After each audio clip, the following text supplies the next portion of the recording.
join together in welcoming Mick Wallace and Clare Daly from Ireland. They are both members of Parliament. Previously, they were members of Parliament of the Irish Parliament, and now they are members of the European Union Parliament. So, welcome.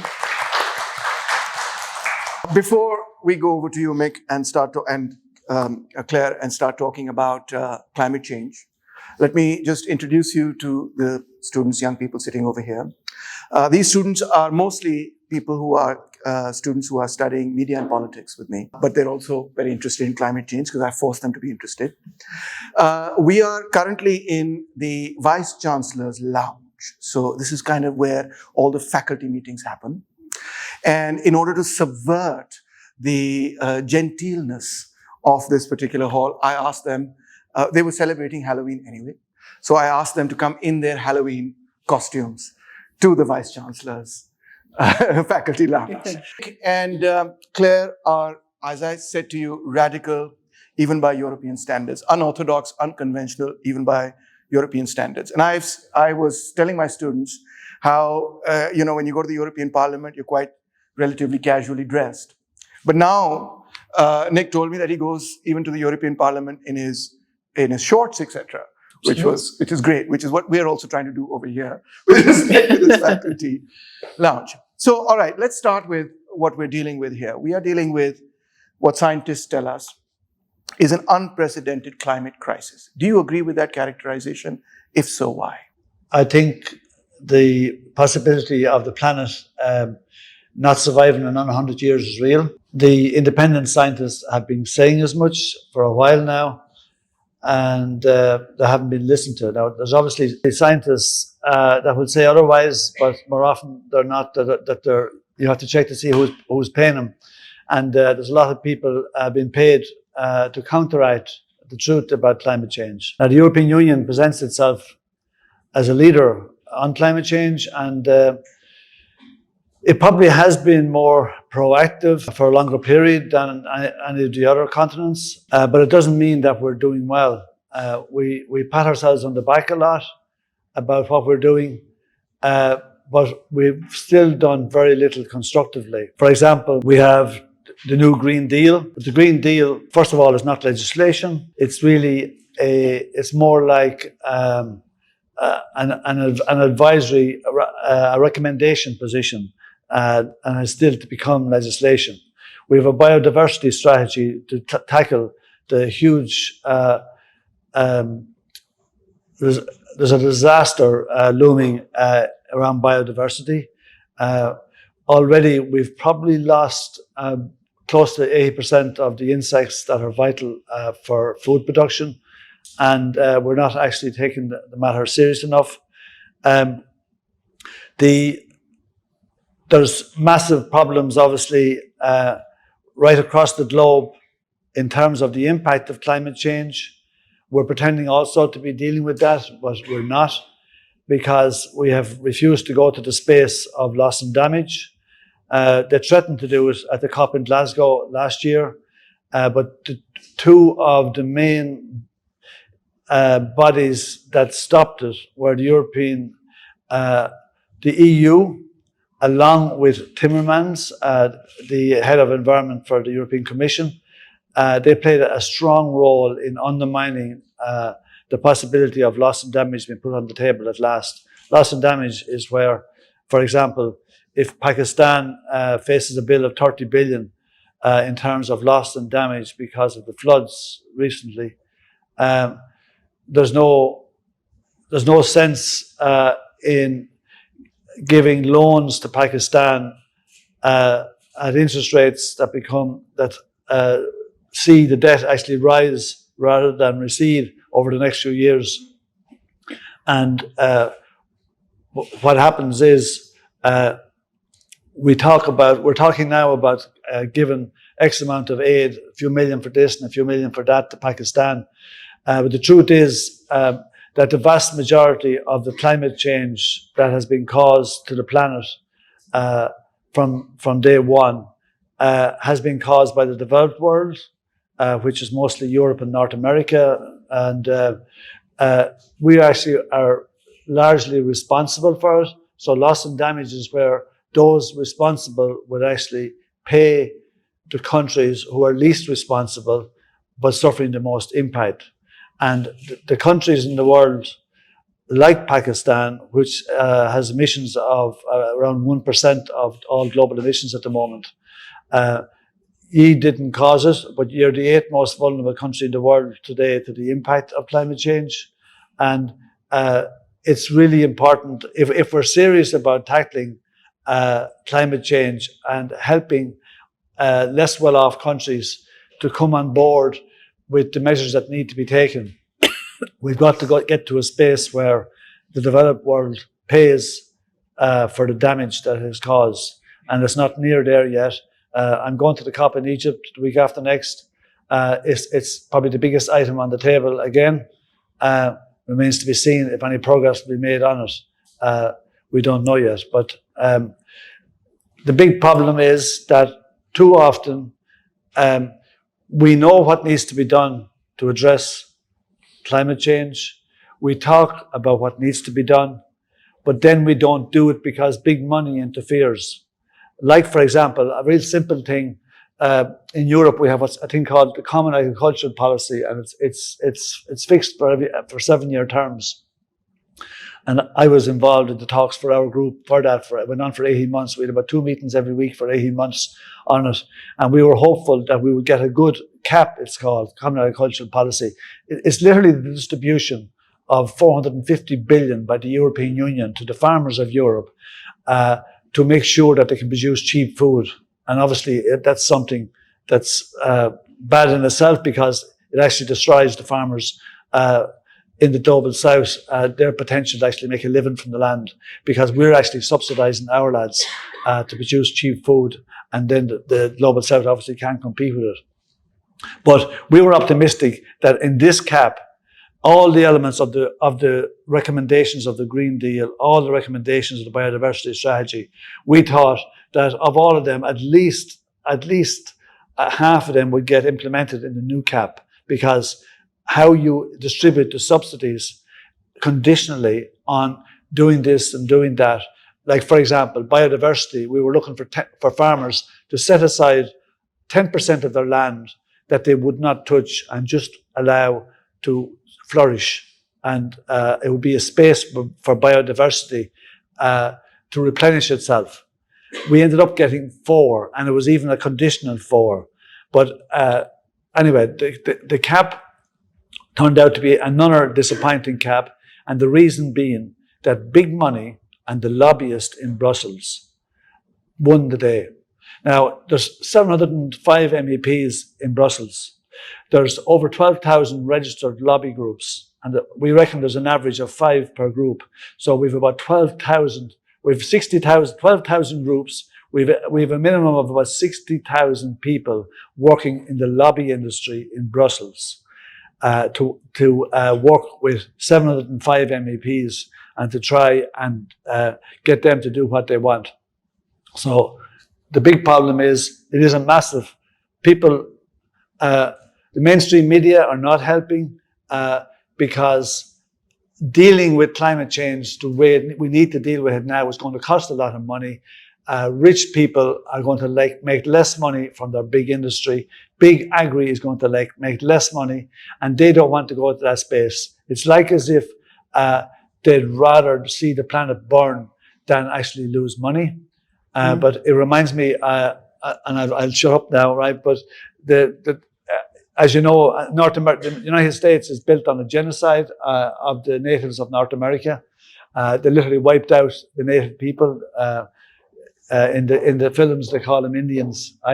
The Native Americans were wiped out, and there was a couple of the tribes left, and one of them was the Cree Indians, they were called. And the leader of the Cree Indians, there were only about 3,000 of them left at this stage from when there would have been about a couple of million at one stage, but there was literally a genocide it was. But he says until the last river is poisoned, not until the last fish is caught, not until the last tree is cut down, not until then, he says, will the white man realize that you cannot eat money. Oh, a lot of ideas to discuss there and to explore. But Claire, let me come to you. Let me ask you this question. In Pakistan, although Sherry Rahman and other ministers and other individuals have spoken about climate change and have argued the case that global warming owing to carbon emissions has caused the monsoon to be, to have greater rainfall than usual. Is this really the case? I just want students to get your opinion. Is this really the case? Do you think the floods in Pakistan, are they just something random, or are they really indicative of global catastrophic climate change? For me, 100%, they are absolutely linked to global catastrophic change and policies that are going on at the moment. And actually, the minister in question got quite an airing in Europe. She became very well known around the time of the floods. And I have to say, she presented quite a strong case and put that argument up to Europe, to the US and so on, that, as Mick said, a country which has caused the least emissions globally has been damaged so badly. So I absolutely believe that that is a case, and scientific evidence would support that. We had meetings earlier in the week with a number of the ministers, and they made that point as well. And a lot of the communities in the global south, as Mick said, were making that argument in the last COP talks. They didn't get a deal. It's going to be the big talk at this one. But will they really deliver on anything? That's one side of it. The other side of it is the Pakistani government using that in some ways to escape some of their own responsibility? And that's a subject for you to deal with. That's not up to me to deal with the problem. That's up to Pakistani people to deal with that. But they'll probably be no different than any other government. So I've no doubt that some of the impact of what happened here was caused by lack of action, by lack of pre-planning and so on. Some of that is obviously constrained to economic circumstances, but they probably made decisions to spend some money maybe on the military or something rather than on spending on ameliorating climate change or being preparedness or resilience. So they have to take responsibility for that. When we met them, they said they are dealing with that. They're looking at more resilience now, looking at, moving people from the flooded areas, looking at different types of housing, early warning systems and all of that. And we think they should do that. But even if they do that, and even if Pakistan did everything right, you are still going to be the victim of unchecked global consumerism, big agri, big business, the military industrial complex. And it is utterly scary. I mean, you said, is it real? Well, everybody thinks it's real now. I mean, as we're sitting here, it's 30 degrees in France. It's never happened in the history. 30 degrees now in November. Really? Never happened. Yeah, ever. There's people on the beaches of Europe now in what would normally be the middle of winter. And maybe 10 years ago, maybe climate change was kind of a trendy issue for young people who are more enlightened on this stuff, maybe for middle class people who had in Europe the luxury of being able to choose organic products and all that kind of good stuff. Now it's pretty much mainstream because the rural farmers in Italy, where drought has dried up rivers that were never dry, they found monuments under water that history never knew was there because the rivers were never dry. Floods in Belgium, fires across Europe. For fuck's sake, if that doesn't wake them up, what will? But it's not waking them up. Yeah. As Mick says, this is the scary thing. We have these brilliant plans on paper. When the European elections happened the last time round, it was a big climate movement, a lot of young people, Greta Thunberg, all of that. So a lot of Greens got elected, the biggest Green group ever elected. And the committee that everybody wanted to be on was the Environment Committee. Europe was going to deal with climate change. Interesting. And this was the one that everybody wanted to be on. Of course, Mick got on it. I'm not on it. He got on it. So. But he can tell you about how disappointing that has been. But that's all gone out the window now. And now the only show in town is the Ukraine war. And you might think, well, that has nothing got to do with the climate. Well, that actually has everything to do with the climate, because as a result of the European Union deciding to continue to do everything it can to keep that war going, because at the behest of the US, they think that the goal of this should be to annihilate or damage Russia rather than end hostilities and try and have peace and save lives. They're spending a huge amount of money on arms, but they're changing their environmental policy because they've said they want to stop their reliance on Russian gas. So now we have a situation whereby environmental damage is being done. So we're going back to coal plants that were closed are being reopened to compensate. In Europe, they're opening up coal burning now to compensate for the energy that they're not buying from Russia now to do that. They're burning fuel, nuclear. Mick knows more about them than me. So this is the lunacy that we're getting into on this.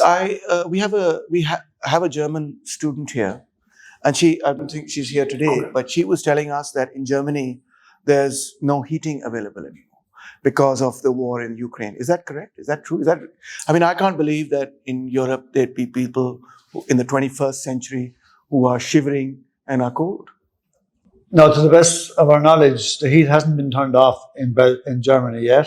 The German government has already subsidized the energy prices rather than, not only has energy got more expensive at source anyway, because the Americans, for example, have replaced a lot of our energy needs with LNG, which is liquefied natural gas, which is the filthiest gas on the planet because it comes from fracking, where you destroy the water table and the living conditions of people for a couple of thousand miles around. Really? It's a mad scenario altogether. But we're not only changing from using dirtier fuels, we're paying more for it, but we have energy companies who are private and they are running amok and they're making profits that they've never made before, ever, ever, ever. They cannot count the billions. And the member states in Europe and the European Union has an option to cap the pricing and say, you can't charge more than that. Now, a couple of countries have gone to that space with some of the companies in their countries, but not many. And normally what you have is, like in Germany, they refuse to touch the almighty big companies and they're subsidizing the price. And they've already spent 200 billion this year. And the war is only 8 months old yet. They've spent 200 billion euro subsidizing the price so far to stop the people from getting too angry. But the actual supply of gas this winter won't be enough. And a lot of the LNG that their contracts they're doing with the Americans, some of it won't even come on stream for another 2 years, right? So there literally are going to be short of gas this winter, no matter the price. And there will be cuts to supply. Heating will be turned off in places. And just before, but all over Europe now, there are literally things like hot water bottles or energy saving devices. So government advice now is saying to people all across Europe, buy extra warm jumpers for the winter. There are little old ladies who are absolutely terrified going into the winter to turn their heating on because of the bills that they're going to get, even with government subsidies. There's been a number of stories of a small coffee shop in Ireland that got its first electricity bill after the hikes, and this 8,000 euros is what they paid for a 2-month period for a small coffee shop. So it's putting companies out of business. People are freezing. And the slogan now is, as we've said, people are choosing between heating or eating at the moment because they're so scared. They're rationing out their electricity usage, their heating, families staying in the one room. Lunatic stuff that would have been considered years ago. Turn all the lights out. How you can save energy. The Parliament is turning down its lights now. That's all our sacrifice to help Ukraine. Really? We'll turn the lights down. There's been huge pushback on stuff that we actually agreed on the environment level in the European Union. Stuff we already agreed. They are now rolling back on their promises because they said, this is not the time to talk about the environment. We have a war on our hands. I see. And as if it was the only war there ever was. They didn't give a damn about the people from the fight. There's a far bigger war in Yemen, but we don't worry about them. They're Muslims. They don't have, the Ukrainians are Christian and they're the same color skin as ourselves. They're like our own, they said. Right? Whereas, the same people didn't give a damn about the fact that we bombed Afghanistan back to the Stone Age for 20 years, and then we let them starve then last winter and wouldn't help them, despite the fact that we're responsible for the fact that they're hungry. But just to put it in concrete terms, when we agreed to fuel the war in Ukraine, apart from the rollbacks on agreed environmental measures, when we agreed to funnel huge portions of arms into Ukraine, like throwing diesel on the war, making sure it didn't stop. Nobody was counting the environmental increased footprint from that. And when at least half the EU member states have agreed to increase their defence budget for next year because they said our budget was only really for peacetime. Now, just to put things in perspective again, the Europeans are already spending 6 times more on arms than the Russians. The Americans are spending multiples. Americans spend more than the next 9 countries put together, and you can throw the Europeans and the Chinese and the Russians into that, and 6 more countries, right? So just we're literally promoting a stupid war to suit a US NATO agenda at the expense of the environment, not to talk about the expense of lives in Ukraine. It seems to me that some of the major problems that we're experiencing in Pakistan are global problems. We tend to think of them as local problems. But for instance, the flood seems to be the result, as you're saying, or rather, I shouldn't say seems to be, but is the result of carbon emissions that have heated up the planet, that have caused the monsoon to be greater. It's not something Pakistanis have caused. It's certainly not something God has punished us with. And the same situation, from what you're saying, seems to be the case with oil and food, which is that the war in Ukraine has pushed up oil prices and pushed up food prices and it's causing a global recession, whereas NATO keeps pushing it. Mm-hmm. Now, with respect to the war in Ukraine, there was the pipeline that recently blew up, which gave. Could you tell us a little more about that? Yeah, I mean, so one of the things that they say now, and actually Biden was on record maybe, was it a year ago, 2 years ago, make a camera, of saying 12 months ago, yeah. 12 months ago of saying we are going to break Europe's dependency on Russian gas. So the European Union had done a number of deals with Russia about transferring its using its gas, and it's called Nord Stream 1 and Nord Stream 2. So Russia was already supplying a lot of gas to Europe across the Ukraine in the sense of Nord Stream 1 and a new pipeline, Nord Stream 2. It provided we accept, which some people say gas is clean and it's not a fossil fuel. We don't accept that. It is a fossil, but it's cleaner than coal. It's cleaner than importing fracked gas from the US. Anyway, they wanted to break that reliance. So not to backdrop on it, but recently the 2 pipelines there was an explosion. Both of them blew up. I think it was both of them. Both of them have been impacted, you know. So suddenly you have this major gas explosion, which released, I think it was, methane emissions. There were 300,000 tons released into the atmosphere. The United Nations have said it was the biggest single methane release ever recorded in history. So a massive, catastrophic environmental crisis in the ocean off the coast of Denmark and Sweden. And who's responsible for it? Well, this is the thing. You'd think now everybody going, my God, who did that? Let's call them to account and hold them responsible, not just for economically sabotaging the livelihood of loads of people. It's German property. It's a German-funded pipeline, along with the Russians, but for the economic sabotage. But surprisingly, there's very little discussion about who might have blown up the pipeline. And a lot of the discussion in the Western media and in the Parliament will say, well, the Russians did that now. And now, why would the Russians bomb their own pipeline that they paid billions of, disrupting their own, energy supply? I mean, that's just ridiculous. Like, whatever, they're not stupid like that. Doesn't make any sense. There's a lot of evidence of who was active in the area at that time, but I'm not even getting into that. What we would say is, let there be an independent investigation into that. Hold those responsible to account for the environmental and the economic. The fact that there's no appetite for that tells you something. And for us, we think it's either the US, the UK, or Poland, or all 3 acting together. But it does seem to have been done for geopolitical reasons. But essentially what you've done is that pauperized or threatened the economic and environmental stability of loads of the world's population. I mean, the ramifications that will probably be felt here. Okay, Mick, let's take the gloves off. Okay, what I mean by that is you're against capitalism, are you not? And you think capitalism is responsible for this environmental crisis. Am I right? Well, it's probably never been as obvious that if we persist with capitalism, which is based on perpetual growth, the whole principle of capitalism is that you keep increasing production and demand, production and demand, production and demand. It has to keep increasing in order to satisfy the appetite of the capitalist system. And if you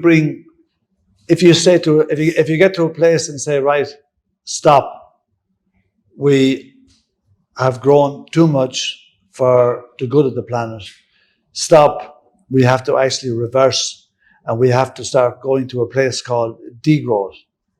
Well, that won't fit with capitalism, because capitalism will not survive that in its But is present that form. where you want to go? 100%.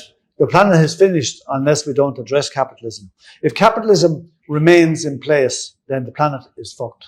The planet isn't going to survive if we don't get rid of capitalism. Claire, do you agree with that? Isn't that a bit of an extreme statement?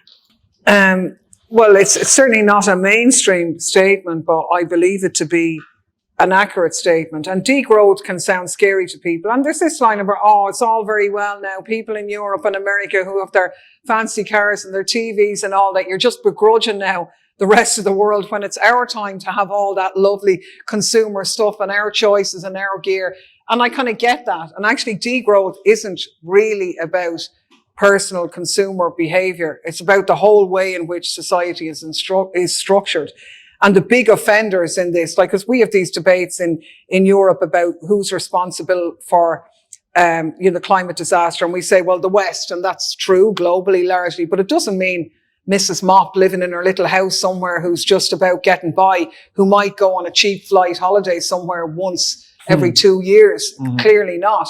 The big emitters, the emissions are coming from big capital, from private jets, from the military, the big ones, and tackling that. So what does degrowth mean? So you mean the oil industry is responsible? All of these big outfits. It isn't just oil industry, right? It's all big industry, right? It's even big agri. Yeah. Big agri is playing a very negative role as well. Obviously, aviation does, but I mean, as I pointed out last night, aviation represents 2.5% of global emissions. Now, put that in context with Pakistan, who's responsible for 1%. The whole of Africa is responsible for 4%, with 1.2 billion people. Aviation, 2.5%. But now, something you never heard is that the military-industrial complex are responsible for over 6%. Most of that is dominated by the Americans. They have 800 military bases worldwide.